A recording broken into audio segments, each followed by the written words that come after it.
अब मैं ये जानना चाहता हूं, मेरी आवाज भी साफ आ रही है ना? तो बाबा साहेब का सम्मान हम लोग कैसे करते हैं? कोई बताए कैसे करते हैं? जी बताएं, आ जाइए। बाबा साहब का सम्मान करने के लिए हमें उनके विचारों पे चलना चाहिए, अंधविश्वास से दूर रहना चाहिए। और आप लोग कोई भी मेरे घर पे जा सकते हैं, मेरे घर पे किसी भी तरीके की कोई मूर्ति पूजा, कोई पूजा पाठ नहीं होता। बहुत बहुत साधुवाद और बिल्कुल ठीक जवाब दिया। लेकिन क्या जो आदरणीय जी ने जवाब दिया है, क्या वैसे ही सम्मान हम करते हैं? ये सोचनीय सवाल है। हम सम्मान करते हैं, यहाँ बाबा साहेब की तस्वीर रखी हुई है, उसके सामने हमने फूल चढ़ाए हैं, मालाएं पहनाते हैं, अगरबत्ती धूपबत्ती, इस तरह से हम सम्मान करते हैं। कहीं बाबा साहेब की मूर्ति लगी है तो उसको धो देंगे, पैर छू लेंगे, मूर्ति के पैर छू लेंगे और इस तरह से हम सम्मान प्रकट करते हैं। अभी तक जो आदरणीय ने बात कही है कि विचारों का सम्मान, विचारों पर चलकर हम सम्मान करते हैं, लेकिन मैं ये गारंटी के साथ कह सकता हूं कि आदरणीय जी ने बात तो बिल्कुल ठीक कही है कि इसी तरह से सम्मान होना चाहिए, लेकिन ये समाज इस तरह से सम्मान नहीं कर रहा है। अभी तक सम्मान केवल इस तरह से हो रहा है, नारे लगाकर। अभी नारे लगाए, हमें चाहिए आज़ादी, सबको आज़ादी चाहिए, सबको आज़ादी चाहिए। मुझे लगता है कि नहीं चाहिए, क्योंकि आज़ादी चाहने के लिए पहले इस बात का एहसास होना चाहिए कि क्या हम गुलाम हैं। क्या हमें इस बात का एहसास है कि हम गुलाम हैं? किसको एहसास है बताएं? एहसास है? अच्छा, किसके गुलाम है? किसके गुलाम है? मनुवाद के। मनुवाद क्या है? अंधविश्वास। और अभी तक मुझे लगता है कि कैडर के माध्यम से या मिशन मूवमेंट की बातें जो हमने जानी हैं वो आधी और अधूरी हैं। हमने 22 प्रतिज्ञाएं भी ली, 22 प्रतिज्ञाएं मंच के माध्यम से हम लगातार जो उसका वाचन करते हैं, बहुत जोर जोर से उसका वाचन करते हैं, लेकिन 22 प्रतिज्ञाओं में पहली जो 8-9 प्रतिज्ञाएं हैं उस पर हमारा बहुत फोकस रहता है, और जो बाकी की प्रतिज्ञाएं हैं उस पर हमारा बिल्कुल भी फोकस नहीं रहता है। बात सही है गलत है? अच्छा, यहाँ पर बैठे हुए लोगों में से बौद्ध कितने हैं? बौद्ध? अच्छा, अब देखिए, मैंने पूछा था कि बाबा साहेब का सम्मान कितने लोग करते हैं, और आदरणीय जी ने आके बहुत अच्छा जवाब दिया था कि विचारों पर चलते हैं वो सम्मान करते हैं। अब मैंने पूछा कि बौद्ध कितने लोग हैं, तो आधे से भी कम लोगों के हाथ उठे कि हम बौद्ध हैं। लेकिन शुक्र इस बात का है कि आपने ईमानदारी दिखाई कि हाँ, हम लोग बौद्ध नहीं हैं। तो अब ये पहला सवाल तो यहीं पर खड़ा हो जाता है कि क्या बौद्ध धर्म को अपनाना और हिंदू धर्म को छोड़ना ये बाबा साहेब का विचार नहीं है? क्या है या नहीं है? जिन लोगों ने हाथ नहीं उठाया है वो जवाब दें। है, ये बाबा साहेब का विचार है। क्योंकि बाबा साहेब का मिशन क्या था? कौन बताएगा बाबा साहेब का मिशन क्या था? मैंने आप लोगों से सुबह 10 बजे से और शाम को 5 बजे तक का समय मांगा था। साथ में मैंने ये भी कहा था कि एक बोर्ड की व्यवस्था भी होनी चाहिए। तो बोर्ड की व्यवस्था तो नहीं हो पाई है, थोड़ी असुविधा होगी आपको भी और मुझे भी समझने में, लेकिन प्रयास किया जाएगा। तो बाबा साहेब का मिशन क्या है ये कौन बताएगा? हम लोग मिशन की बहुत बात करते हैं कि हम मिशन मूवमेंट वाले लोग हैं, हम बाबा साहेब के मिशन पर काम कर रहे हैं। तो इस बात का पता होना बहुत जरूरी है कि बाबा साहेब का मिशन क्या है। तो कोई बताओ कि बाबा साहेब का मिशन क्या है? हाथ खड़ा करो, आप बताएंगे। आइए आदरणीय। हम सब लोग बाबा साहब के मिशन की दिन रात चर्चा करते हैं, लेकिन बाबा साहब का मिशन क्या है, बाबा साहब क्या चाहते थे, तो उसके संदर्भ में बाबा साहब का मिशन अगर एक लाइन में कहा जाए तो यह है कि इस देश को बौद्धमय बनाना, समता, स्वतंत्रता, बंधुता इस देश में नए सिरे से स्थापित करना, शिक्षा, शिक्षित व्यक्तियों को शिक्षा, रोजगार, स्वास्थ्य सबको उपलब्ध कराना, ये बाबा साहब का मिशन संक्षिप्त में हम कह सकते हैं। बहुत बहुत साधुवाद। और ये जो बातें बताई हैं शिक्षा, भारत को बौद्धमय करना। अगर मैं कहूँ कि ये बाबा साहेब के मिशन के साधन हैं। बाबा साहेब का मिशन था समाज का उत्थान करना, समाज का उत्थान करना, भारत के लोगों को एक सुखी, शांतिपूर्वक और समृद्धशाली जीवन देना। ये उद्देश्य था, ये मिशन था। और इसको पूरा करने के लिए, क्योंकि हमें कोई भी लक्ष्य हम निर्धारित करते हैं तो उसको पूरा करने के लिए हमें साधन चाहिए होते हैं।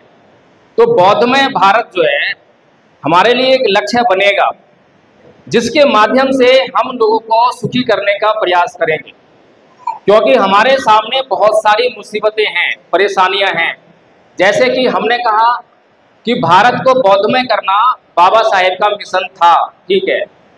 तो हिंदू लोग चाहते हैं कि भारत को हिंदू राष्ट्र बनाया जाए, मुसलमान लोग चाहते हैं कि भारत को जो है मुस्लिम राष्ट्र बनाया जाए। यानी कि इस देश में जितने भी धर्म और पंथ के लोग रहते हैं वो सभी की इच्छा है कि मेरे पंथ के कारण ये देश जाना जाए, मेरे धर्म के कारण ये देश जाना जाए। तो बताइए अब किस किस के नाम से जो है इस देश का नाम रखेंगे? समस्या है या नहीं है? तो हम कह रहे हैं कि बौद्ध राष्ट्र क्यों बनना चाहिए? बौद्ध राष्ट्र क्यों बनना चाहिए? भारत को बौद्धमय क्यों करें? कोई जवाब देगा? मैं सवाल जवाब करके ही चर्चा करूंगा। भाषण दूंगा, 2 घंटे बोलूं, 4 घंटे बोलूं, दे के चला जाऊंगा, आपको जो है कुछ पल्ले पड़ेगा और कुछ पल्ले नहीं पड़ेगा, उसका कुछ फायदा होने वाला नहीं है। लेकिन बातों को समझेंगे, कुछ सीखेंगे तो कुछ जो है आगे बढ़ने का काम कर पाएंगे। पिछले 70 साल बाबा साहेब को इस दुनिया से गए हुए हो चुके हैं, पिछले 70 साल। और पिछले 70 साल में बाबा साहेब का मिशन आगे बढ़ा है या पीछे गया है? कोई बताएं? पीछे गया है, पीछे गया है। और सोचनीय विषय है कि अकेले बाबा साहेब और अकेले बाबा साहेब ने क्या दे दिया? संविधान। संविधान में लोकतंत्र, संविधान में आरक्षण, संविधान में हमारे तमाम अधिकार देकर हमारा जीवन जो है सुख से भर दिया। लेकिन आज जो है वो अकेले उस समय थे पढ़े लिखे विद्वान व्यक्ति, और आज हमारे पास लाखों पढ़े लिखे लोग हैं। जितने भी इस देश में MP हैं, MLA हैं, वो सारे पढ़े लिखे हैं, अनपढ़ कोई नहीं है। जितने भी आरक्षण के कारण जजेस बने हैं पूरे देश में, किसी भी लेवल पर, सुप्रीम कोर्ट से लेकर डिस्ट्रिक्ट कोर्ट तक, वो सारे जजेस जो हैं वो पढ़े लिखे हैं, अनपढ़ नहीं है, बहुत पढ़े लिखे लोग हैं। जितने भी IAS IPS हैं सारे पढ़े लिखे हैं। इतने सारे पढ़े लिखे और बुद्धिजीवी लोग हो गए, लेकिन फिर भी आज हम ये कह रहे हैं कि आज हमारा संविधान खतरे में है, हमारा लोकतंत्र खतरे में है, हमारे अधिकार खतरे में है, हमारा आरक्षण खतरे में है। ऐसा कह रहे हैं हम, खतरे में है। तो अब खतरे में क्यों है? लाखों लोग जब बढ़ गए तो खतरा होना चाहिए या खतरा खत्म हो जाना चाहिए? क्या होना चाहिए? जब अकेले बाबा साहेब थे, जब खतरा नहीं था, और अब खतरा हो गया, तो इसका मतलब क्या समझें? इसका मतलब ये समझें कि जो लोग, जिनके ऊपर परम पूज्य बाबा साहेब डॉक्टर भीमराव अंबेडकर का मिशन चलाने की जिम्मेदारी थी, उन लोगों ने समाज से ईमानदारी नहीं दिखाई, समाज से बेईमानी की। सही कह रहा हूं, गलत कह रहा हूं? अगर पढ़े लिखे लोगों ने, क्योंकि आम जनता जो है वो अपने आप में कुछ नहीं कर सकती है। कुछ कर सकती है क्या? अभी संविधान का अगर अपमान हो जाए, आरक्षण के ऊपर कोई आंदोलन करना हो, तो हर गांव में लोग रहते हैं और हमारे लोग घर में बैठ के मन को महसूसते रहेंगे कि आंदोलन होना चाहिए, सड़कों पर उतरना चाहिए। लेकिन जब तक कोई नेतृत्व करने वाला ना हो, जब तक कोई आंदोलन की आवाज ना लगाए, तब तक कोई आंदोलन संभव नहीं है। ठीक बात है? तो इसीलिए जो हमारे समाज का जो बुद्धिजीवी वर्ग है, जिसको हमने बुद्धिजीवी माना, उसके ऊपर एक जिम्मेदारी थी कि वो हमारे समाज को सही और सही दिशा में नेतृत्व प्रदान करता। अगर उस बुद्धिजीवी वर्ग ने ईमानदारी दिखाई होती तो निश्चित तौर पे हमारा कुछ भी खतरे में होने वाला नहीं था। क्योंकि परम पूज्य बाबा साहब डॉक्टर भीमराव अम्बेडकर ने संविधान के माध्यम से हमें वोट का अधिकार दे दिया और वोट का अधिकार दिया तो उससे हम अपनी सभी समस्याओं का हल कर सकते थे, लेकिन हमने अपनी समस्याएं हल नहीं की। तो इसमें दोषी कौन? आम लोगों को दोष देना ठीक नहीं है, क्योंकि आम लोग जो है अपने आप में कुछ नहीं है, वो तो भेड़ बकरियों की तरह होते हैं, उन्हें जिधर हाँक दो उधर चले जाएंगे। जब जब बुद्धिजीवियों ने आरक्षण बचाओ का आंदोलन चलाया तो ये समाज इकट्ठा हुआ, आंदोलन किए। जब जब लोकतंत्र के लिए, ईवीएम के लिए, जब जब जो आंदोलन किए, हर बार जो है लोगों ने इकट्ठा होकर आंदोलन किए ना आंदोलन। तो आम लोग तो तैयार हैं, आम लोगों का कसूर नहीं है, लेकिन ये जो बुद्धिजीवी वर्ग है इसके ऊपर जिम्मेदारी है। तो अब ये बुद्धिजीवी वर्ग जो है बाबा साहेब के मिशन से सामाजिक बेईमानी कैसे कर रहे हैं, ये समझने वाली बात है। अभी मैंने पूछा भाई कितने लोग बौद्ध हैं, तो आधे लोग कम हो गए। आधे लोग कम हो गए, इसका मतलब उनका बाबा साहेब के मिशन से, बाबा साहेब के सम्मान से कोई भी लेना देना नहीं है। ये बात ठीक है? ये बात ठीक है? अच्छा, जो लोग बौद्ध नहीं है वो हाथ खड़े ऊपर, जो लोग बौद्ध नहीं है वो हाथ खड़े करो। बौद्ध नहीं है, अच्छा। तो आप ये बताओ कि क्या आप बाबा साहेब का सम्मान करना नहीं चाहते? चाहते हैं, अच्छा।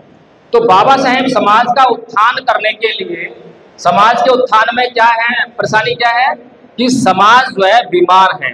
बीमार है समाज मानसिक बीमार है, उसको अपनी बीमारी का एहसास नहीं है, अपनी बीमारी के बारे में पता नहीं है। लेकिन परम पूज्य बाबा साहब डॉक्टर भीमराव अम्बेडकर जो इस समाज के बेहतरीन डॉक्टर हैं, वे हमारी समस्या को समझकर, हमारी बीमारी को समझकर उसका इलाज करने का प्रयास करते हैं, और उसका इलाज करते हुए वो हमें दवा खाने के लिए देते हैं, दवा खाने के लिए देते हैं। पहली दवा हमें दी 1935 में, उससे पहले 1927 में मनुस्मृति जला दी थी। हालांकि आप लोगों को नहीं कहा कि आप भी मनुस्मृति जला दो, लेकिन 1935 में बाकायदा मंच पर आकर उन्होंने घोषणा की थी कि मैं हिंदू धर्म में पैदा हुआ, ये मेरे बस की बात नहीं थी, लेकिन मैं हिंदू नहीं मरूंगा। तो जो लोग अभी बौद्ध नहीं हैं, क्या उन्होंने ये बात बाबा साहेब की सुनी है या नहीं सुनी है, वो बताएं। जो लोगों ने हाथ खड़ा नहीं किया और अभी किया था कि हम बौद्ध नहीं है, वो बताएं कि बाबा साहेब की ये वाली बात, ये विचार उन्होंने कभी सुना है या नहीं सुना है? सुना है। तो समस्या क्या है? समस्या क्या है? अगर आपको पता है कि यहाँ से और दिल्ली का रास्ता कौन सा है, तो और दिल्ली जाना है, आपको लक्ष्य बना लिया, तो प्रॉब्लम क्या है? घर से निकलोगे नहीं, घर से निकलोगे नहीं तो पहुंच जाओगे दिल्ली? पहुंच जाओगे क्या? तो समस्या तो यही है। समस्या क्या है कि परम पूज्य बाबा साहब डॉक्टर भीमराव अम्बेडकर हमारी समस्या को समझ रहे हैं, हमारी बीमारी को जान रहे हैं, और उसको जानकर उसका इलाज कर रहे हैं। और इलाज करने के लिए हमें दवा खाने के लिए देते हैं, दवा खाने के लिए देते हैं। लेकिन कोई भी व्यक्ति अपनी बीमारी को लेकर डॉक्टर के पास जाए और डॉक्टर जो है उसकी बीमारी का इलाज करने के लिए उसको दवा खाने के लिए दे, और वो उस दवा को घर पे ले आए और अलमारी में पैक करके रख दे, और रोज सुबह शाम उस पर जो है धूपबत्ती अगरबत्ती करें कि हे दवाई मैया मुझे ठीक कर दियो, मुझे ठीक कर दियो, दवाई को खाए ना, तो वो ठीक हो जाएगा? तो जिन लोगों ने ये कहा है कि हाँ वो बाबा साहेब की ये वाली बात पता है कि बाबा साहेब ने 1935 में ये कहा कि मैं हिंदू धर्म में पैदा हुआ, ये मेरे बस की बात नहीं थी, लेकिन मैं हिंदू मरूंगा नहीं, वो ये बात को जानते हैं, लेकिन उसके बाद भी अभी तक वो हिंदू हैं। तो बड़ा सोचनीय विषय है कि आप जो है बाबा साहेब की बात को मानने से इनकार कर रहे हैं। लेकिन सबसे बड़ा सोचनीय प्रश्न ये है कि हम किसकी बात को मानने से इनकार कर रहे हैं, ये बहुत इंपॉर्टेंट है। किसकी बात को? वो व्यक्ति जो इस देश में नहीं बल्कि पूरी दुनिया में नंबर 1 है, नंबर 1 है, the symbol of knowledge, the sun, the greatest Indian, ये सारी उपाधियां बाबा साहेब को मिली हैं। तो ऐसे तो मिलने गई हैं। विदेशी लोग आकर जो है बाबा साहेब को रिकॉग्नाइज कर रहे हैं, लेकिन भारत के ही लोग बाबा साहेब का अपमान कर रहे हैं, और उससे भी बढ़कर उनके अपने समाज के लोग वो उनका अपमान कर रहे हैं। दूसरे लोग का अपमान करेंगे समझ में आता है, क्योंकि उनके मन में उनका सम्मान करने की कोई भावना नहीं है, उनके मन में उनका अपमान करने की ही भावना है। लेकिन बाबा साहेब के अपने लोग उनका अपमान क्यों कर रहे हैं? यहाँ पर फूल चढ़ाने से बाबा साहेब का सम्मान होने वाला नहीं है, क्योंकि इस तरह का सम्मान तो उनका अपमान करने वाले लोग भी कर सकते हैं, कर सकते हैं।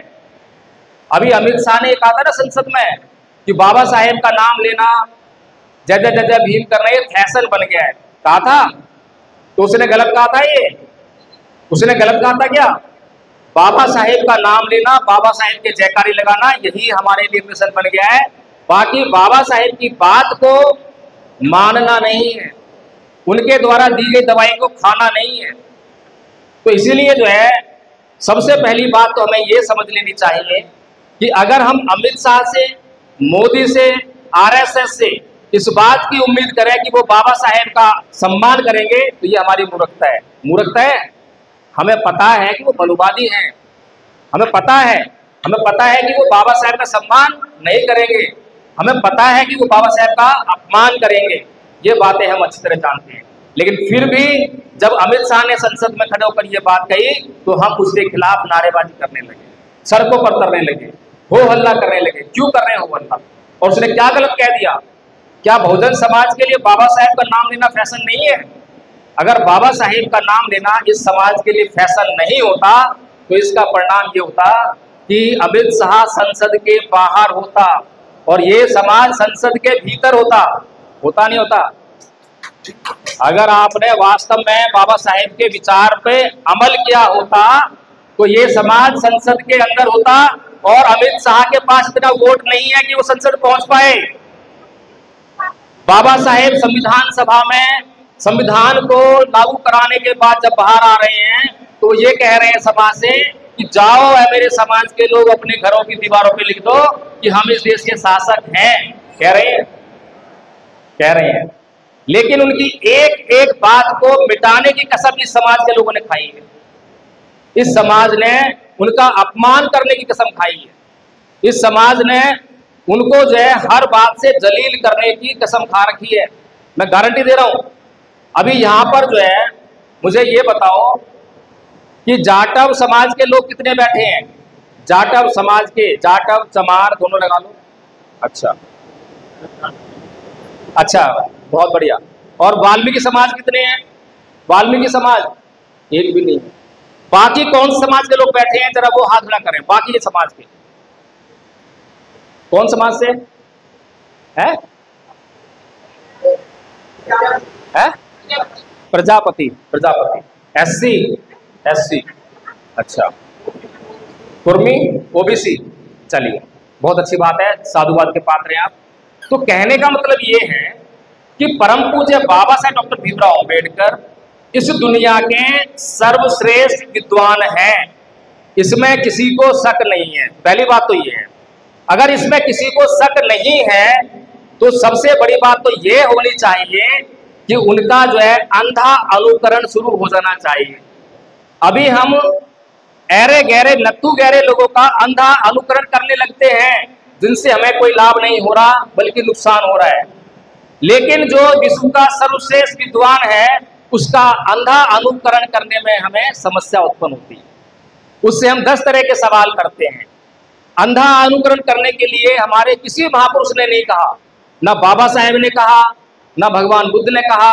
आप सवाल तो कीजिए, जांच तो कीजिए, पता तो लगाइए कि जो वो कह रहे हैं वो सही है या गलत है, तब अनुकरण कर लेना। लेकिन इतना भी काम हम करने का प्रयास नहीं करते। तो फिर जब हम बाबा साहेब के विचारों पर चलने का काम ही नहीं कर रहे हैं, बाबा साहेब का सम्मान ही नहीं कर रहे हैं, तो हमारी समस्याएं दूर कैसे होंगी? दूर हो सकती हैं क्या? जब बाबा साहेब ये कह रहे हैं कि जाओ अपने घरों की दीवारों पे लिख दो कि हम इस देश के शासक हैं, और बाबा साहेब ये जानते हैं कि ये समाज हजारों जातियों में बटा हुआ है, तो क्या बाबा साहेब पागल हैं जो ये बात कह रहे हैं? बताइए, पागल ही हुए? पागल हुए। ऊपर से ये समाज बाबा साहेब को सुनने के लिए तैयार नहीं है, मानने के लिए तैयार नहीं है। तो बाबा साहेब पागल नहीं है, लेकिन हमने कसम खा रखी है बाबा साहेब को पागल साबित करने की। पिछले 70 साल में जब से संविधान लागू हुआ है 15% लोग जो हैं वो इस देश में शासन कर रहे हैं और 85% लोग जो हैं गुलाम बने हुए हैं। तो फिर क्या साबित हुआ? और बाबा साहेब कह रहे हैं कि जाओ ऐ मेरे समाज के लोगों अपने घरों की दीवारों पे लिख दो। तो पागल साबित कर रहे हैं नहीं कर रहे? बाबा साहेब पागल साबित हुए नहीं हुए? क्या बाबा साहेब का अपमान नहीं हो रहा? क्या इस अपमान के बारे में किसी ने चर्चा की? नहीं। जब चर्चा ही नहीं होगी, सही बातों चर्चा नहीं होगी, दिशा निर्देश नहीं होगा तो कैसे करोगे? फिर परम पूज्य बाबा साहेब डॉक्टर भीमराव अंबेडकर जब ये बात कह रहे हैं तो उनका कहने का मतलब ये है कि संविधान में मैंने तुम्हें तुम्हारी जातियों से नहीं लिखा है, मैंने संविधान में लिखा है SC, ST, OBC, ऐसे लिखा है। किसी जात तो नहीं लिखी, जाटव, चमार, कुर्मी, बैरवा, रैगर, तो नहीं लिखा ना है। तो इसका मतलब क्या है? परम पूज्य बाबा साहेब डॉक्टर भीमराव अंबेडकर हजारों जातियों को मिलाकर उनको इकट्ठा करके ऐसी समाज बना देते हैं संविधान के माध्यम से। ऐसे ही ST समाज बनाए थे, ऐसे ही OBC बनाए थे। और ये कहानी जो है ये 1950 की है, 1950 की है। और उसके बाद 1956 में धर्म परिवर्तन करते हैं, बौद्ध धर्म ग्रहण करते हैं 1956 में। तो कहानी जो है 1950 में ही समाप्त नहीं होती, क्योंकि परम पूज्य बाबा साहेब डॉक्टर भीमराव अंबेडकर जानते हैं कि मेरा ये समाज हजारों जातियों में बटा हुआ है और जब तक ये इकट्ठा नहीं होगा तब तक इसकी समस्याएं दूर नहीं हो पाएंगी। और ये तो बच्चे भी जानते हैं कि एकता में जो है ताकत होती है, बचपन से ही पढ़ते आते हैं। हम बचपन से पढ़ते आ रहे हैं ना कि एकता में ताकत होती है। लेकिन समस्या ये है कि एकता क्यों नहीं बन पा रही है। समस्या ये नहीं है कि हमें पता नहीं है। एक बार जो है एक महिला भगवान बुद्ध के पास गई और भगवान बुद्ध से बोले कि भगवान बुद्ध, मैं बहुत ही वृद्ध हो गई, बहुत बूढ़ी हूँ और बुद्धि भी नहीं है, मुझे बहुत कम शब्दों में बताओ कि आपका धम्म क्या है। तो भगवान बुद्ध बोले कि सब पापस अकर्णं कुशलस्य संपदा सचित्त परियोदपनं एतं बुद्धानुशासनं, कि सभी प्रकार के पाप कर्मों का नहीं करना और सभी प्रकार के पुण्य कर्मों को करना और अच्छे और बुरे के बीच की भेद को जानने के लिए अच्छे और सच्चे चित्त का निर्माण करना, यही धम्म है, यही बुद्धों की शिक्षा है। इतनी सी बात है। यही बात जो है चीन में एक राजा हुए, उनके राज्य में एक बौद्ध भिक्षु पहुंचे तो बड़े आदर सत्कार के साथ में उन्होंने उनको अपने दरबार में बुलाया और उस बौद्ध भिक्षु से राजा ने पूछा कि राजन ये बताओ कि धर्म क्या है। तो वो बौद्ध भिक्षु भी यही बोले, सब पापस अकर्णं कुशलस्य संपदा सचित्त परियोदपनं एतं बुद्धानुशासनं। अब राजा बोला कि अरे बौद्ध भिक्षु, ये बात तो 5 साल का बच्चा भी जानता है कि पाप कर्म नहीं करना चाहिए, अच्छा काम करना चाहिए, इसमें कौन सी बड़ी बात हो गई। तो बौद्ध भिक्षु बोलते हैं कि हे राजन, तुम बिल्कुल ठीक कह रहे हो, 5 साल का बच्चा भी ये जानता है कि क्या करना चाहिए और क्या नहीं करना चाहिए, लेकिन इस बात का आचरण करने में 80 साल का बुढ़ा भी फेल हो जाता है। बात इंपॉर्टेंट है, बात व्यवहार की आ रही है। हम सभी जानते हैं कि हम सभी इकट्ठा हो जाएं तो फिर इस देश पर शासन कर लेंगे, सभी जानते हैं।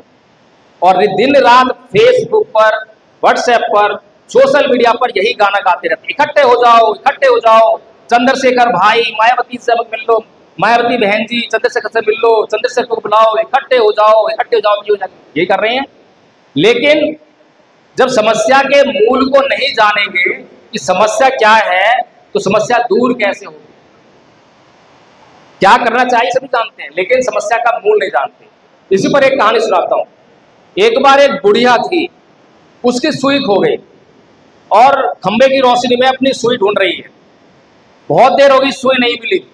तो वहां से एक नवयुवक गुजरा और उसने पूछा, हे बूढ़ी माई क्या ढूंढ रही है। बुढ़िया बोली, हे बेटा मैं अपनी सुई ढूंढ रही हूँ। तो बेचारा वो भी उसकी हेल्प करने लगा। बहुत देर हो गई, सुई खोजते खोजते सुई नहीं मिली। नवयुवक बोला कि हे बूढ़ी माई, क्या तुझे ठीक ठीक पता है कि तेरी सुई यहीं पे खोई थी। बुढ़िया बोलती है, नहीं बेटा, मेरी सुई तो कुटिया में खोई थी, लेकिन रोशनी यहाँ पर है, इसलिए मैं यहाँ सुई ढूंढ रही हूँ। तो समझ में आया। कुछ समझ में आई बात? ये हमारा जो बुद्धिजीवी वर्ग है, ये जो कहानी है ये उसकी है। समस्या यहाँ पर है और हल वहाँ ढूंढ रहे हैं। जहाँ पर समस्या है वहीं पर अगर समस्या को नहीं ढूंढेंगे तो समस्या का हल मिलने वाला नहीं। भगवान बुद्ध से पहले जितने भी सन्यासी हुए, जितने भी सत्य को खोजने वाले हुए, वे सभी लोग क्या खोज रहे थे? वे सभी लोग सुख की खोज में थे, सुख खोज रहे थे। समझ रहे हैं? सुख और स्वर्ग और अप्सराएं, इनकी खोज में लगे हुए थे। लेकिन पहली बार बुद्ध ऐसे महामानव हुए जो ना तो सुख की खोज में गए, ना किसी स्वर्ग की खोज में गए, ना अप्सराओं को ढूंढा। उन्होंने कई खोज की। किसकी खोज की? कौन बताएगा? जो बौद्ध लोग हैं वो बताएं किसकी खोज की है? शांति की है? समस्या। भगवान बुद्ध ने खोज की दुख की। दुख की खोज क्यों की? ये भी बात सोचने वाली बात है। सभी लोग, हम लोग क्या दुख खोजते अपने जीवन में? बताइए, हम अपने जीवन में दुख खोजते हैं क्या? हम सभी अपने जीवन में सुख खोजते हैं। अभी मैंने बात कही थी कि मनुवाद क्या है, ब्राह्मणवाद क्या है। तो अभी तो हमें ये पता ही नहीं है कि मनुवाद क्या है, ब्राह्मणवाद क्या है। अभी तो मनुवाद और ब्राह्मणवाद के बारे में केवल इतना पता है कि अंधविश्वास है, अंधश्रद्धा है, पाखंड है, बस इतना ही पता है। वास्तव में है क्या? जब आपको पता लगेगा तो जीवन बदल जाएगा। तो जो लोग सुख की खोज करते हैं वो ब्राह्मणवाद है। ब्राह्मणवाद हमेशा सुख खोजता है और लोगों को सुख की खोज में लगाए रखता है। ब्राह्मणवाद का कोई भी कार्यक्रम देख लो, नाच गाना मिलेगा, मनोरंजन मिलेगा, कथा कहानियां मिलेंगी, उसमें राग रंजित मन को करने वाला सारा कार्यक्रम मिलेगा। लेकिन भगवान बुद्ध जो है वो दुख खोज रहे हैं। क्यों खोज रहे हैं? क्योंकि अगर हम अपने जीवन में जो भी दुख है उस दुख को पहचान लें और उस दुख को दूर कर दें तो फिर क्या रह जाएगा? जब हम अपने दुख को निकाल देंगे अपने जीवन से तो क्या रहेगा? क्या रहेगा? सुख रहेगा। तो अभी तक संसार जो है सुख क्या होता है इसको परिभाषित नहीं कर पाया। अब जिस चीज की परिभाषा ना हो, जिस चीज को पहचानते ना हो, जिस चीज को जानते ना हो, उसको आप खोज पाओगे क्या? खोज पाओगे? अभी आपके शहर में मैं भेज दूं कि जाओ एक आदमी को खोज लाओ, उसका नाम सुख है, खोज लाओगे? नहीं खोज पाओगे। अगर मैं आपको बता दूं कि भाई एक आदमी मिलेगा, उसने ऐसे कलर की शर्ट पहन रखी होगी, इतने कद काठी का होगा और वहां मिलेगा, तो खोज लाओगे? कुछ तो पता लग गया ना। तो इसीलिए भगवान बुद्ध ने ये देखा कि भाई सुख का तो कोई पैमाना ही नहीं है, सुख की तो कोई परिभाषा ही नहीं है, सुख को खोजेंगे कैसे? इसीलिए दुख को पे फोकस किया। और जब दुख पे फोकस किया तो दुख को परिभाषित किया। तो क्या बोले कि जाति भी दुखा, जरा भी दुखा, व्याधि भी दुखा, मणाम भी दुखा, शोक परिदेव दो मनस्य उपाया सापी दुखा, अप्रिय ही विपयोगो दुखो पिय ही संपयोगो दुखा, यम्पि चंगने लपति तंपि दुखं संगतेन पक्षुपादान खंदापि दुखा। कि इस जीवन में दुखी दुख है। क्या दुख है? जन्म लेना दुख है, रोग दुख है, बुढ़ापा दुख है, मरना दुख है, जो चीजें हम चाहते हैं वो नहीं मिलती है तो दुख होता है, प्रियजनों का बिछुड़ना दुख है, अप्रियजनों का मिलना दुख है। यानी कि 5 स्कंदों से निर्मित ये शरीर दुख का घर है। और जब भगवान बुद्ध ने उस दुख को परिभाषित कर लिया, उसकी पहचान कर ली, तो कोई दुख को पहचान करके अपने पास नहीं रखता, पालता नहीं है, उसको दूर करता है। तो भगवान बुद्ध ने समझ लिया कि दुख का कारण है तृष्णा। उस तृष्णा का अंत करके हमेशा हमेशा के लिए सुखी हो गए। तो ये मार्ग जो है बुद्ध का मार्ग है। अभी हम ब्राह्मणवाद क्या है, मनुवाद क्या है और बौद्ध धर्म क्या है इसको पहचान नहीं पाए। अभी भी बहुत सारे जो लोग बौद्ध बैठे हैं, एक बार अपने हाथ खड़े करो ऊपर से दोनों, जो लोग बौद्ध हैं हाथ खड़े करो। अच्छा, किन लोगों ने जो है राखी का त्योहार मनाया था, राखी बंधी है, हाथ में बताओ, वो हाथ खड़े करो। जिन लोगों के हाथ में राखी बंधी है, राखी कल राखी थी ना, राखी बंधी है, बौद्ध हो आप? बौद्ध नहीं हो? मैंने कहा है जो बौद्ध हैं। अच्छा, तो जिन लोगों के हाथ में राखी बंधी है और वो फिर भी कह रहे हैं कि हम बौद्ध हैं, तो कैसे माने कि बौद्ध हैं? धर्म परिवर्तन कैसे होता है, कोई बता पाएगा मेरे को? धर्म परिवर्तन कैसे माने कि धर्म परिवर्तन हो गया है? एक एक बात समझने वाली बात है, क्योंकि बातें समझी नहीं है इसीलिए आचरण करने में अभी असुविधा हो रही है। जब बातें समझ में आ जाएंगी और वो आसान लगने लगेंगी। आचरण करना आसान है, मुश्किल नहीं है, बिल्कुल मुश्किल नहीं है। और मैं लगातार कहता हूं कि भारत को बौद्धमय करना दुनिया का सबसे आसान काम है, लेकिन ये अभी तक हमारे लिए मुश्किल काम बना हुआ है। मुश्किल क्यों बना हुआ है इसकी चर्चा करेंगे, आसान कैसे है चर्चा करेंगे। तो अभी ये बताया कि धर्म परिवर्तन कैसे होता है, कोई जानता है? अगर जानता है तो हाथ खड़ा करके आ जाओ। धर्म परिवर्तन कैसे होता है बताओ? हम रोज धर्म परिवर्तन चला रहे हैं।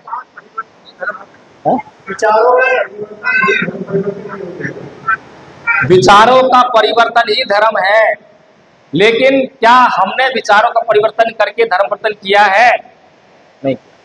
एक उदाहरण देता हूं। कार्ल मार्क्स को कितने लोग जानते हैं? कार्ल मार्क्स बिल्कुल नहीं पढ़ते क्या? हम स्कूल कॉलेज गए होंगे, कार्ल मार्क्स का नाम पढ़ा होगा। चलिए मैं बताता हूँ। कार्ल मार्क्स दुनिया का एक विश्व स्तरीय विद्वान है और उसकी विचारधारा पर आधारित पार्टियां पूरे देशों में, पूरी दुनिया में, आधी दुनिया तो लाल कर दी उसने। अब जब वो मरा था तो उसकी मैयत पर केवल 14 लोग थे, 11 होंगे 12 होंगे, कम थे, यानी कि 14 लोग थे। कितने थे? 14 लोग। ठीक है। जब बाबा साहब डॉक्टर भीमराव अंबेडकर की मृत्यु हुई तो कितने लोग थे? कितने लोग थे? लाखों लोग थे। आंकड़े कहते हैं कि 5-6 लाख लोगों ने तो बाबा साहब के साथ 14 अक्टूबर 1956 को धर्म परिवर्तन किया था 5-6 लाख लोगों ने। कुछ 8 लाख के भी आंकड़े देते हैं, लेकिन 5-6 लाख मान लेते हैं और आंकड़े छोड़िए, लाखों बोल देते हैं कि लाखों लोगों ने धर्म परिवर्तन किया था। और लाखों लोगों ने ही उनकी चिता पर कसम खा के धर्म परिवर्तन किया था। अब बताओ 14 लोग ज्यादा होते हैं या लाखों लोग ज्यादा होते हैं? लाखों। और विचार किसका फैलाव? आज उन 14 लोगों ने पूरी दुनिया लाल कर रखी है और बाबा साहेब के लाखों लोगों ने भारत के भीतर ही बाबा साहेब के विचार की मट्टी पलीत कर रखी है। और फिर हम कहते हैं हम बाबा साहेब का सम्मान करने वाले। एक एक पग पर हम जब बाबा साहेब का अपमान करने वाले लोग तो कहला सकते हैं, लेकिन बाबा साहेब का सम्मान करने वाले लोग बिल्कुल भी नहीं कहला सकते। सही कह रहा हूं गलत कह रहा हूं? जांच होनी चाहिए है। अगर मैं झूठ बोल रहा हूं तो उसकी भी जांच होनी चाहिए, सच बोल रहा हूं तो जांच करके अपना लेना चाहिए, तो बड़ी बात नहीं है। तो ऐसा क्यों हुआ कि 14 लोग विचार को फैलाने में सफल हो गए और लाखों लोग जो है बाबा साहेब के विचार को नहीं फैला पाए? ऐसा क्यों हुआ? कारण पता है किसी को? नहीं पता। चलिए, एक विडंबना है इस संसार की कि जब जब महापुरुषों ने किसी का कल्याण करने के लिए जब जब कोई बात कही तो उस बात को जिसका कल्याण करने के लिए कही है उसने नहीं पढ़ा, उसने नहीं समझा। जिसके लिए नहीं कही है या जिसके विरुद्ध कही है उसने पढ़ा, उसने जांच करी अच्छी तरह से और उसने उन लोगों का इंतजाम कर लिया। तो कार्ल मार्क्स ने क्या बात कही थी कि ए पूरी दुनिया के मजदूरों, तुम संख्या में ज्यादा हो। एक फैक्ट्री होती है, कंपनी होती है, मालिक एक और उसमें काम करने वाले हजारों लोग होते हैं। तो उसने क्या फिलॉसफी दी कि भाई तुम हजारों लोग हो, सैकड़ों लोग हो, इकट्ठे हो जाओ, इकट्ठे होके इस मालिक को मार भगाओ, इस फैक्ट्री पर कब्जा कर लो और इस फैक्ट्री को तुम सब मिलके चलाओ और इस फैक्ट्री से जो तुम्हें लाभ उत्पन्न होगा उसको सब मिलके बांट के खाओ। अभी तक फैक्ट्री का मालिक, कंपनी का मालिक 24 घंटों में से 20-20 घंटे जो है उनका शोषण कर रहा था, काम ले रहा था और तनख्वाह के नाम पर कुछ नहीं दे रहा था। बस जी सकते थे, कह सकते थे कि हाँ ये इंसान है, इतना बस। तो ये बात किसको कही कार्ल मार्क्स ने? दुनिया भर के गरीब लोगों को, मजदूर लोगों को कही। लेकिन दुनिया भर के मजदूर लोग, आप भी तो मजदूर हो, आप भी तो गरीब हो, आपने अभी हाथ नहीं उठाया कि आप उसको जानते भी हो, क्योंकि उसको पढ़ा ही नहीं।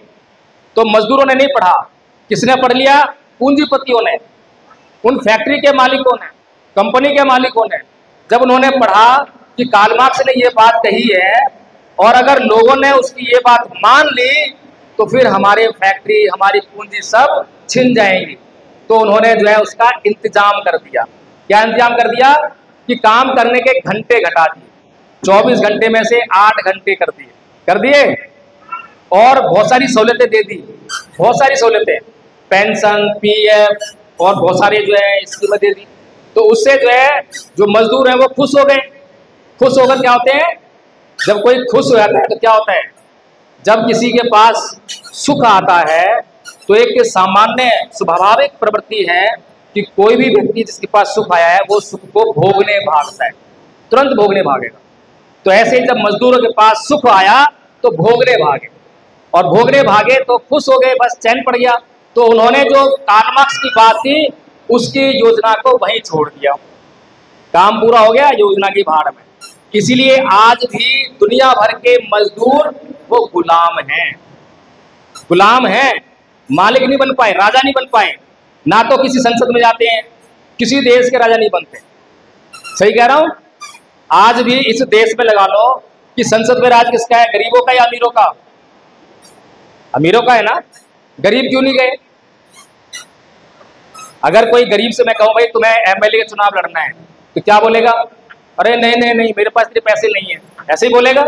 अरे मेरे पास पैसे नहीं है। अब बताओ, बाबा साहब डॉक्टर भीमराव अंबेडकर ने जब संविधान लिखा तो क्या संविधान में ये शर्त लिखी थी कि चुनाव लड़ने के लिए पैसा होना चाहिए?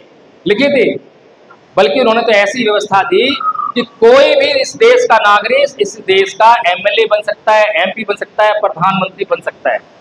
गरीब अमीर का कोई भेद नहीं रखा। लेकिन पिछले 70 साल से बाबा साहेब की ये वाली बात का भी लगातार अपमान हो रहा है, अपमान हो रहा है हर एक बात का। बाबा साहेब या इस दुनिया का कोई भी महापुरुष वो इस दुनिया की समस्याओं को हल करना चाहता है, लेकिन उसकी समस्या ये है कि जिन लोगों की समस्याओं को वो हल करना चाहते हैं वे लोग उनके द्वारा दी गई दवाई को ग्रहण नहीं करते, दवाई नहीं खाते, और जैसे थोड़ा सा सुख आता है तो सुख को भोगने भागते हैं। उदाहरण अभी उत्तर प्रदेश का ही है। जब सत्ता आ गई तो फिर क्या हुआ? सत्ता आ गई तो भोगने भागे, सुख चैन मिल गया बस। लेकिन भविष्य की योजना में लगे कि भविष्य में हमारे सामने क्या चैलेंजेस हैं, क्या चुनौतियां हैं। लेकिन जो दुश्मन है वो देख रहा था कि भाई अब तो ये इकट्ठा हो रहे हैं, कैसे इकट्ठा हो रहे हैं। कांसी राम जी ने जो है इनको, जो हजारों जातियों बटे हुए थे, उनको एक जाति में प्रोने का काम कर रहे हैं। जातिवादी खत्म हो रहा है अब तो। जातिवाद वो करते हैं और जातिवाद का एलिगेशन इधर लगा दिया। फिर हमारे बीच में लगातार जो है फूट डालने के लिए लगातार कुछ बातें प्रस्तुत की गई। कौन सी बातें कही गई? कौन सी बात कही कि भाई देखो ये जो चमार हैं, ये जाटव हैं, वाल्मीकि समाज में, खटिक समाज में गए, कौन जाता है? कौन गया? आरएसएस। ये काम आरएसएस करती है। तो क्या बोला कि देखो भाई तुम्हारे हिस्से का आरक्षण खा रहे हैं। यही बात सुनी होगी आप लोगों ने, हैं? लगातार उन्होंने ये बात जो है वाल्मीकि समाज को, दूसरे समाजों को, यानी कि जाटव समाज जो बहुमत में इकट्ठा हो रहा था, जो नेतृत्व कर रहा था, जिससे इनको खौफ पैदा हो रहा था, उसको मटियामेट करने के लिए, उसकी शक्ति को छीन भीन करने के लिए दूसरे समाजों में लगातार इस बात का प्रचार प्रसार किया गया और उनको अपने साथ में जोड़ लिया। अब गलती उनकी है या हमारी है? गलती उनकी है हमारी? हमने तो अपने ही भाइयों से भेदभाव करा। आज भी हम जो है वाल्मीकि समाज के साथ में उठने बैठने में, रोटी बेटी करने में शर्म या संकोच महसूस करते हैं। करते हैं नहीं करते? ईमानदारी से बोलना। सारे नहीं करते होंगे, लेकिन हो रहा है ना, ये प्रैक्टिस में हो रहा है। अब जिस समाज को उसका अपना समाज, एससी समाज है ना, उसका अपना समाज जो है उसको पीड़ित करता हो, उसको अपमानित करता हो, उसके साथ भेदभाव करता हो, लेकिन दूसरा जो समाज है जो टॉप पे बैठा हुआ है हिंदू व्यवस्था में, ब्राह्मण, अगर उसके घर में आकर बैठ भी जाए तो उसके ऊपर एहसान हो गया? हो गया नहीं हो गया? अगर ब्राह्मण जो है किसी के घर में जाके बैठ जाए तो एहसान हो गया। फिर अगर उसके घर का पानी पी ले तो और बड़ा एहसान। उसके घर में बैठ के खाना खा ले तो बस तो गुलाम बन गया, बन गए गुलाम। तो हमारे समाज के एक बड़े हिस्से को इस तरह से जो है उन लोगों ने गुलाम बना दिया और हमारे खिलाफ साजिशें रची जा रही हैं। लेकिन हमारे समाज का बुद्धिजीवी वर्ग जो है वो कहाँ पर है?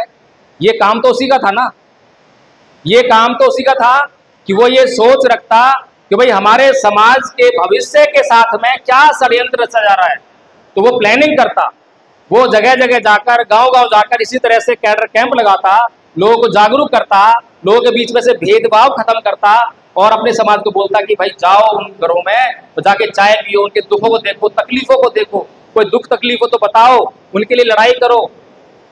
अभी जो आरएसएस है उसने खाली ये बोला कि देखो चमार और जाटव तुम्हारा आरक्षण खा रहे हैं, लेकिन उसने ये नहीं बोला कि देखो चमार और जाटव तुम्हारी लड़ाई लड़ रहे हैं। बोला क्या उसने? असली बात नहीं बोलेगा। लेकिन फिर भी क्योंकि दुश्मन तो दुश्मन है, दुश्मन जो बहुत चालाक है, दुश्मन को ये पता है कि वो अल्पसंख्यक है, उसकी संख्या कम है, इसीलिए वो जानता है कि उसको जो है काम कैसे लेना है। लेकिन हम नहीं जानते कि हमें काम कैसे लेना है। हमारी बुद्धिहीनता का आपको नज़ारा दिखाऊं कि 1 अगस्त को सुप्रीम कोर्ट ने एक फैसला सुनाया, पिछली 1 अगस्त सुनाया था आरक्षण में, आरक्षण का सबको पता है ना। उसके बाद क्या हुआ? उसके बाद हमारे समाज के सारे नेता एक सुर में चिल्लाए कि ये समाज को बांटने का काम सुप्रीम कोर्ट ने किया है। चिल्लाए? चिल्लाए नहीं चिल्लाए? हैं? चिल्लाए थे। सबकी स्टेटमेंट रिकॉर्डेड है, सबके बाइट, सबके यूट्यूब पे वीडियो पड़े हुए हैं। कोई एक ऐसा नेता नहीं है जिसने इसका विरोध ना किया हो। आंदोलन तक करने की जो इन्होंने 21 अगस्त को आंदोलन भी कर लिया था, है? तो ये बताइए अब समाज को किसने बांटा? सुप्रीम कोर्ट ने बांटा या हमने बांटा? अब जैसे ही हमने सुप्रीम कोर्ट के इस आदेश के खिलाफ आंदोलन छेड़ दिया तो जो आरएसएस जो हमें बांटने का काम कर रही थी वो फिर से समाज के पास गई, उसी समाज के पास क्या कि बोली कि देख लो क्या हम गलत कहते थे, ये तुम्हारे दोस्त नहीं है, तुम्हारे दुश्मन है। हम कहते थे ना कि तुम्हारे आरक्षण खा रहे हैं, ये देखो सबसे पहले दर्द इन्हीं को हो रहा है। तो उन्होंने जो है अपनी बात उन लोगों के दिमाग में पक्का कर दी। हम अपनी बात नहीं समझा पाए अभी समाज को कि वाल्मीकि भाइयों तुम्हारे हिस्से की लड़ाई हम लड़ते हैं, हम नहीं समझा पाए। और हमें समझाने की जरूरत क्या थी? अगर हम उनकी लड़ाई लड़ भी रहे तो काहे का एहसान? कोई एहसान होता है क्या? हम बड़े हैं, हम पहले जाग गए हैं, और जो पहले जाग गया है उसके ऊपर जिम्मेदारी होती है दूसरों को जगाने की। उसमें एहसान कैसा? उसका नैतिक कर्तव्य बनता है और मॉरल ड्यूटी में कोई एहसान नहीं होता। तो इसीलिए जो है हमारे समाज का जो बुद्धिजीवी वर्ग है वो हमारे समाज के दुख दर्द के लिए सबसे बड़ी समस्या है। वो बड़े बड़े मंचों पर आएगा और बड़े बड़े मंचों पर आकर हमारे दुख तकलीफ को गाएगा। देखो हमारा आरक्षण खतरे में है, गाते हैं। देखो हमारा संविधान खतरे में है, देखो हमारे अधिकार खतरे में आ गए हैं, ये सारी बातें कहेगा। अब ये सारी बातें जो है कह तो रहा है और बात ठीक भी है, बात गलत नहीं कह रहा, लेकिन वो इसलिए नहीं कह रहा कि उसे हमारे दुख दर्द दूर करने हैं, बल्कि वो इसलिए कह रहा है कि उसको एमएलए बनना है, उसको एमपी बनना है। उसका उद्देश्य इस समाज को एमएलए भी बनाना नहीं है। बनाना है क्या बताओ मुझे? क्या अभी एट प्रेजेंट जो नेतृत्व आपका करने वाले लोग हैं, क्या उनका उद्देश्य समाज के लोगों को एमएलए भी बनाना है? नहीं है। क्यों नहीं है? क्यों नहीं है? अब मैं एक और उदाहरण देता हूं। अभी आपने सुना होगा, सभी लोग जानते हैं कि जब साहेब मान्यवर कांसीराम जी आरपीआई में काम करते थे तब आरपीआई के लोग एक बार ये कहने लगे कि हो सकत नहीं, ये नहीं हो सकता। क्या नहीं हो सकता? मैं यहां पर ये मत समझना कि मैं किसी पार्टी की बुराई कर रहा हूं। मेरा किसी पार्टी से कोई संबंध नहीं है और संबंध है भी, अपने समाज की हर पार्टी संबंध है। मैं केवल और केवल समाज के हितों की बात करूंगा।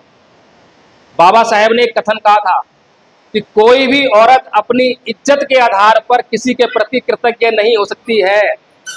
बाबा साहेब की एक एक बात हमारे लिए मार्गदर्शन का काम करती है, लेकिन हम समझते नहीं। तो इसी तरह से मेरी जो कृतज्ञता है वो मेरे समाज के प्रति है। मैं हर एक बात जो कहूँगा अपने समाज के हित के लिए कहूँगा। मैं किसी संगठन को सामने रखकर कि मैं बीएसपी का हूँ, मैं असपा का हूँ, मैं इसका हूँ, मैं उसका नहीं। मैं सबका हूँ। छोड़ दो। मैं सबका हूँ और मैं किसी का भी नहीं। जब समाज के हितों की बात आएगी तो मैं कहीं भी खड़ा हो जाऊंगा। और जब समाज के हितों के साथ में गद्दारी होगी तो मैं हर जगह जाकर चीख चीख के चिल्लाऊंगा। ये मेरी समस्या है। और सच बोलना जो है बड़ा मुश्किल होता है, क्योंकि सच को सुनने की समस्या बड़ी गंभीर है। तो जब मान्यवर साहब कांसीराम जी ने ये सुना कि आरपीआई के नेता ये कहने लगे हैं कि फूले अंबेडकर की विचारधारा पर चलकर हम एमएलए और एमपी नहीं बन सकते हैं, तो मान्यवर साहब कांसीराम जी को बड़ा दुख हुआ। सोचने लगे कि भाई बाबा साहब डॉक्टर भीमराव अंबेडकर और फूले की विचारधारा तो मैंने भी पढ़ी है, वो तो इतनी अच्छी है कि जिससे कि इस समाज का उत्थान हो सकता है और उसी विचारधारा से उत्थान हो सकता है, और कोई विचारधारा नहीं है जिससे उत्थान हो सके। लेकिन ये लोग क्यों कह रहे हैं ऐसा? तो मान्यवर साहब कांसीराम जी ने उस बात की गंभीरता को समझते हुए ये हिसाब लगाया कि अब आरपीआई के लोग जो है वो बाबा साहब डॉक्टर भीमराव अंबेडकर की विचारधारा को ही नहीं समझ रहे हैं। जब उनकी विचारधारा को समझ ही नहीं रहे हैं तो ये उनकी विचारधारा को आगे ले जाने का काम भी नहीं कर सकते। इसीलिए मान्यवर साहब कांसीराम जी ने उन लोगों का साथ छोड़ा और अपनी अलग से मुहिम शुरू की। क्या मुहिम शुरू करी? तो उन्होंने जो है बाबा साहब डॉक्टर भीमराव अंबेडकर को अच्छी तरह से और बड़ी गंभीरता से पढ़ा था, बड़ी गंभीरता पढ़ा था। तो परम पूज्य बाबा साहब डॉक्टर भीमराव अंबेडकर जब ये कह रहे हैं कि जाओ अपने घरों की दीवारों पर लिख दो कि हम इस देश के शासक हैं, तो उसको शासक बनाने के लिए कि समाज को शासक कैसे बनना है उसकी योजना भी बता रहे हैं, उसकी योजना बता रहे हैं। तो क्या कह रहे हैं? बाबा साहब कह रहे हैं कि इस देश में जो इस देश का इतिहास है वो दो संस्कृतियों के संघर्ष का इतिहास है। एक तरफ ब्राह्मण संस्कृति है और दूसरी तरफ बौद्ध संस्कृति है। समझ में आ रहा है सबको? एक तरफ ब्राह्मण संस्कृति है और दूसरी तरफ बौद्ध संस्कृति है। तो पहला लक्ष्य निर्धारित कर दिया कि इस देश में बौद्ध संस्कृति को स्थापित करना है, पहला लक्ष्य। फिर बाबा साहब कहते हैं कि राजनीतिक सत्ता के लिए सामाजिक और धार्मिक आंदोलन जो है वो आधार होने चाहिए। ठीक है? तो मान्यवर साहब कांसीराम जी ने अच्छी तरह समझ लिया इसको कि हमें सामाजिक और धार्मिक आंदोलन पैदा करने पड़ेंगे इस देश में। तो उन्होंने नजर उठा के देखा कि हमारा लक्ष्य है इस देश में सत्ता पर काबिज होना, और अभी अगर हमने धार्मिक आंदोलन छेड़ दिया तो क्या होगा? हमारा अपना समाज अंधविश्वास, अंधश्रद्धा और पाखंड की गहरी जकड़ में है, बहुत गहराई धंसा हुआ है। अगर हमने धार्मिक आंदोलन चलाया तो बहुत लंबा समय लग जाएगा, लेकिन सत्ता प्राप्त नहीं हो पाएगी। तो इसीलिए उन्होंने दूसरा आंदोलन शुरू किया, सामाजिक आंदोलन, और समाज को जोड़ने का काम किया, समाज को इकट्ठा करने का काम किया।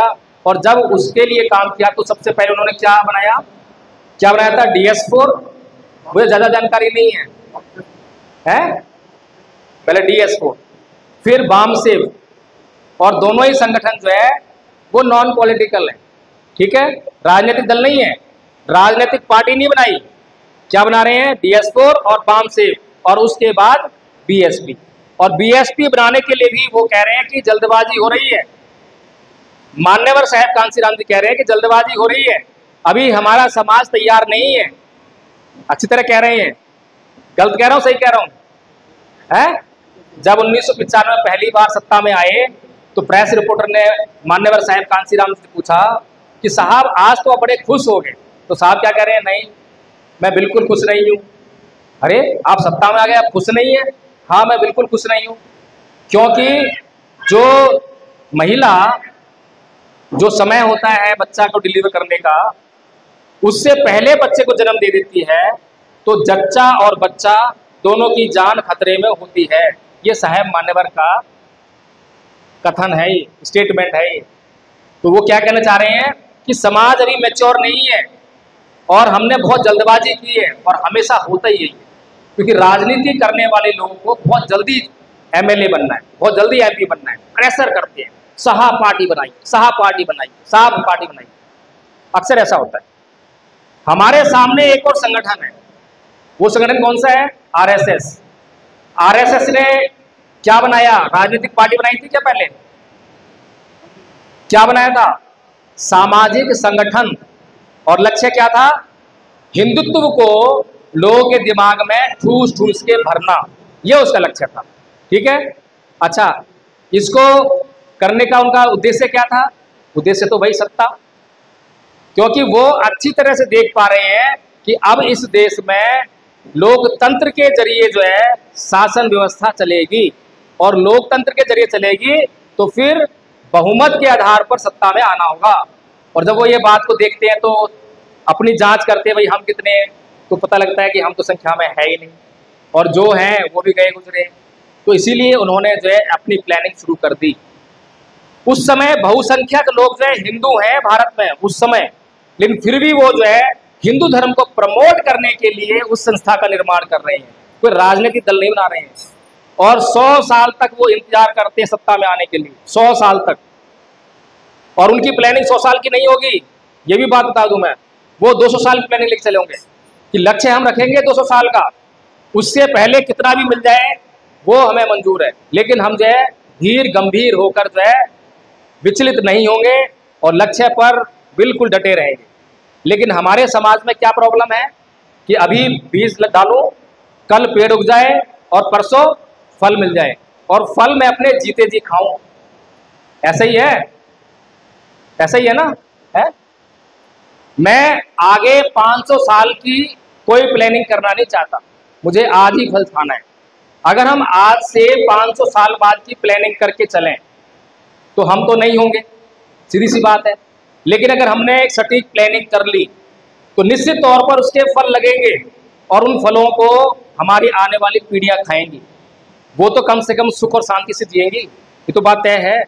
तो इसीलिए जो परम पूज्य बाबा साहब डॉक्टर भीमराव अंबेडकर की जो विचारधारा है, जो आरपीआई के लोग नहीं समझ पा रहे हैं, और परम पूज्य मान्यवर साहब कांशीराम जी जो है उसको समझकर उसी आधार पे अपना मिशन चला रहे हैं, तो उन्होंने जो है राजनीतिक पार्टी बनाई और सत्ता भी हासिल कर ली।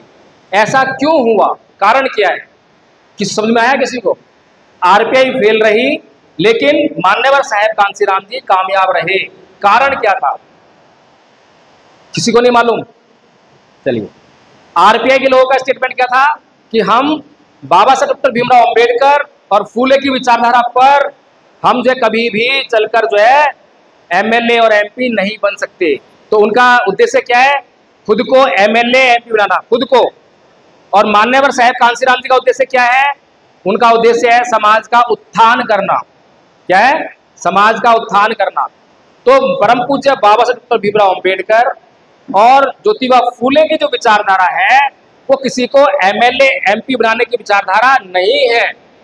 इसलिए आरपीआई के लोग बिल्कुल ठीक ठीक कह रहे थे कि इससे भाई एमएलए एमपी नहीं बन सकते। ये विचारधारा तो समाज का उत्थान करने की विचारधारा है, समझ पा रहे हैं? ये विचारधारा समाज का उत्थान करने की विचारधारा है, और समाज का उत्थान करने के लिए अगर एमएलए और एमपी बनने की आवश्यकता महसूस होगी तो एमएलए एमपी भी बनने लगेंगे। कुछ समझ में आया मैं क्या कह रहा हूं? बात गंभीर है, गहरी है। हमने अपना लक्ष्य, अपना उद्देश्य समस्या के अनुरूप नहीं बनाया। समस्या कुछ और है, उद्देश्य कुछ और बना रहे हैं, साधन कुछ और है, इस्तेमाल कुछ और कर रहे हैं। इसलिए हमारी समस्या जो है वही की वही बनी हुई है। तो अब राजनीतिक सत्ता चाहिए, बाबा साहेब ने भी कहा है और हमारी इच्छा भी है। और सबसे बड़ी बात यह है कि बाबा साहेब ने एक बात और कही। बाबा साहेब ने कहा कि राजनीतिक सत्ता जो है हमारी सभी समस्याओं की चाबी है। ये सारी बातें जो है आप लोगों ने बार बार सुनी होंगी, क्योंकि जिन लोगों को राजनीति करनी है, जब वो हमारे बीच में वोट लेने के लिए आते हैं, हमें वोट देने के लिए जागरूक करने आते हैं, तो वो यही सब बातें करते हैं।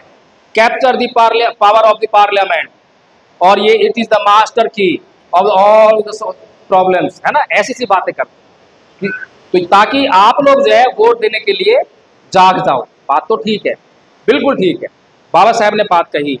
लेकिन बाबा साहेब ने राजनीतिक सत्ता प्राप्त करने के लिए जो साधन दिया है उसका इस्तेमाल हम बिल्कुल भी नहीं कर रहे हैं, उस तरफ हम बिल्कुल भी काम नहीं कर रहे हैं, इसीलिए हमारी समस्या बनी हुई है। तो राजनीतिक सत्ता को प्राप्त करने के लिए साधन क्या दिया बाबा साहेब ने? एक साधन जो है मान्यवर साहब कांशीराम जी ने उसको अपना लिया, कुछ हद तक सत्ता मिल गई, उसका लाभ उठा लिया, जीवन सुखमय बन गया और हम फिर ऐसा आसाराम में पढ़ के जो है सब भूल गए। आजकल आपको दिखाई दे रहे कहीं पे कैडर लगते हुए, जैसे मान्यवर साहेब कांसीराम जी दिन रात जो है कभी इधर भाग रहे हैं कभी उधर भाग रहे हैं और लोगों को तैयार कर रहे हैं और लोग जा जाके लोगों को और कैडर दे रहे हैं, गांव गांव कैडर लग रहे थे ना। तो आजकल आपको दिखाई दे रहे हैं कई कैडर दे रहे हैं क्या है?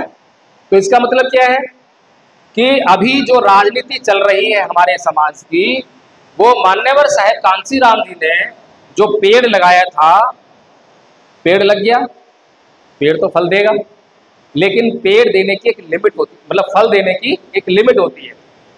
अगर उस पेड़ को उसकी देखरेख सही होती रहेगी तो लगातार फल देता रहेगा, और अगर उस पेड़ की देखरेख नहीं होगी तो वो फल देना बंद कर देगा। तो अभी फल तो हम खा रहे हैं लेकिन उस पेड़ की देखरेख हम नहीं कर पा रहे, उसकी जड़ों में पानी नहीं दे पा रहे। इसीलिए जो है एक समय ऐसा आएगा जब हमारे हाथ से सब कुछ निकल जाएगा, और आज हम ये सोचते हैं कि अब हम पर कोई शासन नहीं कर सकता, अब हमें कोई गुलाम नहीं बना सकता। हम इतनी बड़ी भूल करते हैं और हम भूल जाते हैं कि जो हमारा दुश्मन है वो हमसे कहीं ज़्यादा चालाक है, शातिर है, और हमसे कई गुना ज़्यादा जो है आगे चलता है, हम भूल जाते हैं। तो इसीलिए बाबा साहब डॉक्टर भीमराव अंबेडकर ने जो कहा उसको मान्यवर साहेब कांसीराम जी ने एक एक बात को फॉलो किया। तो बाबा साहब क्या कह रहे थे कि सामाजिक और धार्मिक आंदोलन करने पड़ेंगे, यही कहा ना। तो मान्यवर साहब कांसीराम जी ने सामाजिक आंदोलन तैयार किया और धार्मिक आंदोलन का क्या हुआ बताइए? मान्यवर साहब कांसीराम जी ने धार्मिक आंदोलन में कोई काम किया या नहीं किया? कुछ किया नहीं किया? नहीं किया? नहीं, ऐसा नहीं। हमारा महापुरुष जो है, हर एक महापुरुष, जो महापुरुष है समझदार होगा, दूरदर्शी होगा, तो वो जानते हैं कि बाबा साहेब ने ये कहा है कि सामाजिक और धार्मिक आंदोलन करने पड़ेंगे, लेकिन अभी व्यवस्था है सामाजिक आंदोलन करने के लिए, लेकिन मुझे धार्मिक आंदोलन भी करने पड़ेंगे, क्योंकि धार्मिक आंदोलन अगर नहीं हुए तो ये सामाजिक आंदोलन जो है नष्ट हो जाएगा। इसीलिए आप देखेंगे गौतम बुद्ध यूनिवर्सिटी बनी है, और आपका जो है लखनऊ में वहाँ पर भी बुद्ध विहार बना है। भगवान बुद्ध की मूर्तियाँ जगह जगह पर प्लांट की गई हैं, बनाई गई हैं जगह जगह पर, और भगवान बुद्ध का बड़े पैमाने पे प्रचार प्रसार किया गया उस समय में। तो इसीलिए जो है ये धार्मिक आंदोलन की पृष्ठभूमि थी, लेकिन अब हमें ये समझना पड़ेगा कि ये जो धार्मिक आंदोलन है ये कितना महत्वपूर्ण है, ये समझना पड़ेगा। तो बाबा साहब कहते हैं कि हमें सबसे पहले SC, ST और OBC में इकट्ठा होना पड़ेगा। फिर उसके बाद 1956 में वो धर्म परिवर्तन कर रहे हैं और बौद्ध धर्म को अपना रहे हैं, और बौद्ध धर्म को अपनाकर जो है वो कह रहे हैं कि जैसे छोटी छोटी नदियाँ मिलकर महासमुद्र का निर्माण कर लेती हैं, इसी प्रकार से ये जो SC, ST लोग हैं, ये जो छोटी छोटी जातियों में जो बटे हुए हैं, ये सारे एक दिन बौद्ध बन जाएंगे तो ये महासमुद्र बन जाएगा, और जब ये महासमुद्र बन जाएगा तो सब कुछ जो है इसके हाथ में आने वाला है। ये बात समझ में आ रही है? तो अब जो है सबसे पहले हमने कुछ बातें सोची, देखी। कुछ लोगों ने रक्षाबंधन का पर्व मनाकर आए हैं, बहुत खुश होकर आए होंगे। तो रक्षाबंधन का जो पर्व है ये किसका पर्व है? बौद्धों का पर्व है क्या? हिंदुओं का पर्व है। तो अब जो लोग मनाकर आए हैं वो बताएं कि आगे से उस पर्व को बनाएंगे नहीं बनाएंगे? हाथ खड़ा कर ले एक बार, जो मनाकर आए हैं वो बताएं आगे से बनाएंगे नहीं बनाएंगे? आप बताएं जी, मनाओगे? नहीं, क्यों? कुछ चमत्कार हुआ है आज? कोई चमत्कार हुआ है आज? चलिए, हिंदुओं का कोई भी त्योहार हमें नहीं मनाना है। पहली चीज ये गांठ बांध लीजिए, क्योंकि परम पूज्य बाबा साहब डॉक्टर भीमराव अंबेडकर का अगर कोई सबसे अधिक अपमान करता है तो ये लोग, पहली चीज। दूसरी चीज मैंने पूछी थी कि धर्म परिवर्तन कैसे करते हैं, तो हमें यही नहीं मालूम है धर्म परिवर्तन कैसे होता है। अच्छा ये बताइए, धर्म क्या होता है? धर्म मालूम है किसी को? धर्म क्या है? धर्म नहीं मालूम? अच्छा, एक व्यक्ति हिंदू है, वो मंदिर गया, मंदिर में जाके जल चढ़ाया, दूध चढ़ाया, धूपबत्ती की, अगरबत्ती की, आरती करी उसने जो है, तो ये उसका धर्म है? धर्म है? अच्छा, एक आदमी मुसलमान है, वो मस्जिद जाता है, नमाज पढ़ता है, रोजे रखता है, तो उसका धर्म है ये। तो वो कहता है कि मैं मुसलमान धर्म को मानता हूँ, ये कहता है मैं हिंदू धर्म को मानता हूँ। अब एक हिंदू मंदिर जाकर दूध चढ़ा के आता है, जल चढ़ा के आता है, धूपबत्ती अगरबत्ती करता है, और फिर घर आता है, घर पे आकर अपने बीवी बच्चों को पीटता है, गाली गलौज करता है, अपने पड़ोसी झगड़ा करता है। अब बताइए धर्म है ये? धर्म कहाँ था? मंदिर में जो कर रहा था वहां धर्म था, या घर पर आकर जो उसे करना था वो धर्म था? धर्म कहाँ है? धर्म कहाँ है? धर्म इसका मतलब मंदिर मस्जिद में नहीं है। धर्म जो है हमारे आचरण में है, हमारे व्यवहार में है। अब दुनिया भर में धर्म परिवर्तन होते हैं, रोज परिवर्तन होते हैं। आज मैंने फैसला लिया कि मुझे धर्म परिवर्तन करना है, मैं हिंदू हूं, मुझे मुसलमान बनना है, तो क्या करना पड़ेगा उसके लिए? क्या करना पड़ेगा?